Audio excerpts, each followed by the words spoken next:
নমস্কার বন্ধুরা, আজকে আমি আমার একটা নতুন রেসিপি নিয়ে চলে এসেছি আমার নতুন ইউটিউব চ্যানেল বাহারি রান্নাঘরে। রানী পটল নিয়ে। রানী পটল করতে লাগবে 500 গ্রাম পটল। আমি চোকলা ছাড়িয়ে আমি দুদিকটা চিড়ে চিড়ে নিয়েছি। আর লাগবে 4 চামচ টক দই নিয়েছি।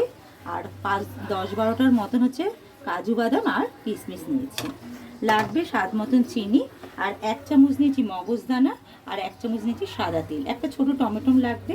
আর লাগবে স্বাদ মতন কাঁচা লঙ্কা বাটা আর হলুদ গুঁড়ো আর নুন স্বাদ মতো। চলুন আমি প্রথমে রান্নাটা স্টার্ট করি। কড়াইতে তেল দেব।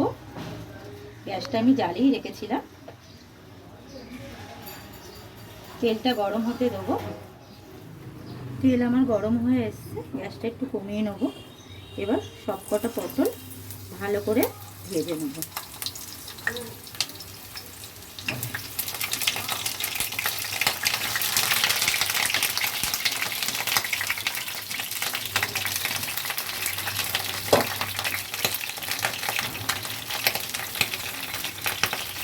দেবো 1 চামচ নুন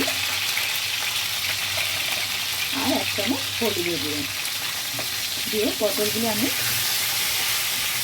ভালো করে লাল লাল করে ভেজে নেবো। পটলটা ভাজতে দেবো, একটু ঢাকা দিয়ে রাখি, তাহলে তাড়াতাড়ি পটল ভাজা হয়ে যাবে। পটলটা ভাজা হোক। পটলটা ভাজতে ভাজতে আমি এখানে মশলাটা করে নেবো। এই যে আমি টমেটোটা রেখেছিলাম, টমেটো, সাদা তিল, মগজদানা,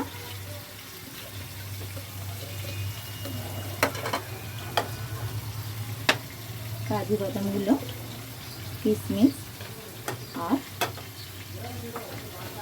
টক দই সবগুলো একসঙ্গে দিয়ে মিক্সিতে আমি পেস্ট করে নেব। দেখুন পটলটা ভাজা হবে, দেখুন লাল লাল হয়েছে ভাজা।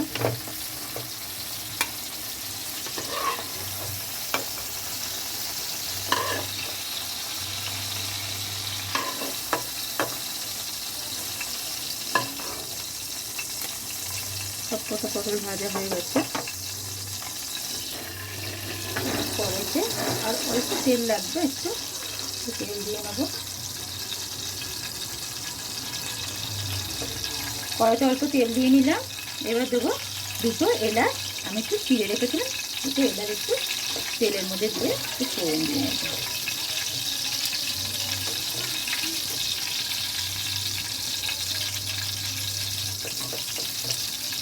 পেঁয়াজটাকে আমি কুচিয়ে রেখেছিলাম, পেঁয়াজটা আমি তেলের মধ্যে দিয়ে দেবো।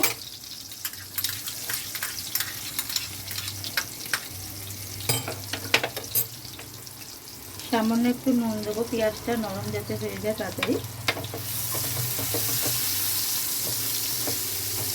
আর আমি এইটাতে কাজু বাদাম বাটা, কিশমিশ, টক দই আর মগজদানা, সাদা তিল, টমেটো সব একসঙ্গে পেস্ট করে রেখেছি। পেঁয়াজটা যতক্ষণ একটু হালকা লাল হোক। পেঁয়াজটা আমার লাল লাল হয়ে গেছে, খুব একটা বেশি লাল করব না। এবার আমি এই যে পেস্টটা করেছিলাম, এই পেস্টটা সম্পূর্ণ দিয়ে দেবো।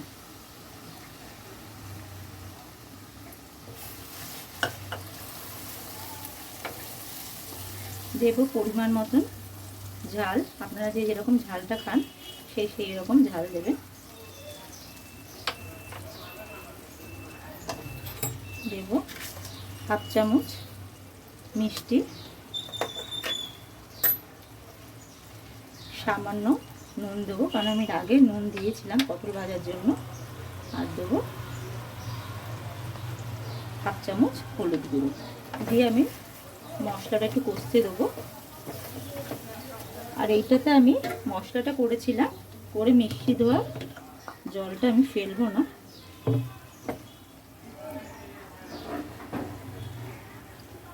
এটার মধ্যে দিয়ে মশলাটা আমি আগে কষতে দেবো।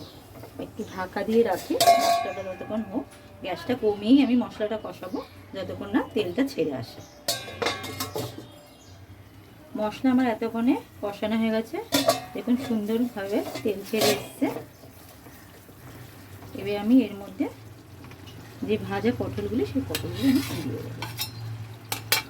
আমি এটাতে জল ইউজ করবো না, আমি আপনাদের বলতে ভুলে গেছি। আমি এটাতে দুধ ইউজ করেছি। আমি 1 কাপ দুধ এটার মধ্যে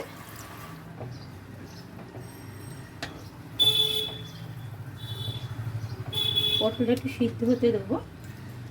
নুন মিষ্টিটা আপনারা সব দেখে নেবেন, যে যখন করবেন সেই তখন বুঝে নুন মিষ্টিটা দেবেন। একটু ঢাকা দিয়ে রাখি, ততক্ষণ পটলটা সিদ্ধ হবে। পটলটা আমার এতক্ষণে হয়ে এসছে, দেখুন সুন্দর তেল ছেড়ে এসছে।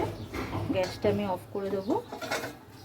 পরিবেশনের জন্য আমি একটা পাত্রে ঢেলে নেব। ধনেপাতা দিয়ে আমি একটু গার্নিশ করে নিয়েছি। দেখুন আমার রেডি হয়ে গেছে রানী পটল। এটা আপনারা বাড়িতে ট্রাই করে দেখবেন কেমন হয়েছে, আমাকে কমেন্ট বক্সে জানাবেন।